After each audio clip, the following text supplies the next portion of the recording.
Yeah.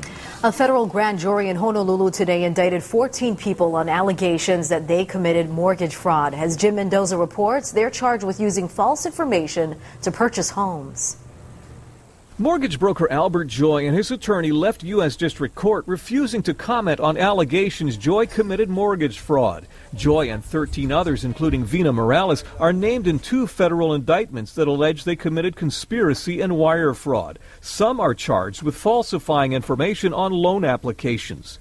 Essentially, they're accused of using their mortgage businesses as fraud factories in which they created false documentation for straw borrowers. The FBI says between 2005 and 2008, the brokers allegedly faked the earnings and assets of borrowers, real people who agreed to the scheme. None of them were legitimate individuals who sought to buy a house. The FBI says the brokers conducted transactions on homes all over Oahu. Mainland mortgage lenders who were duped granted the loans. The brokers pocketed the money and the houses fell into foreclosure. When these things go into foreclosure status, we all lose because the housing prices on Hawaii become depressed. No one wants foreclosed houses on their blocks. One broker worked out of this office building on Kapiolani Boulevard. Others worked out of their homes. Some are related. One is a certified public accountant, and one was arrested by the FBI in Seattle. The indictment alleges the 14 made millions on mortgage fraud.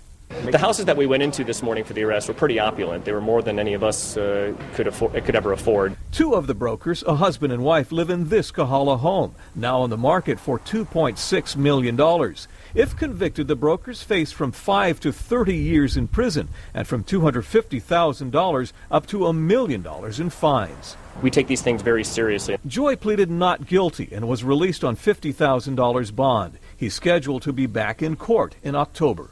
Jim Mendoza, Hawaii News Now. And Vina Morales' attorney declined comment until he thoroughly reviews the indictment. The FBI made the bust through borrowers who agreed to turn over information and from tracking home sales.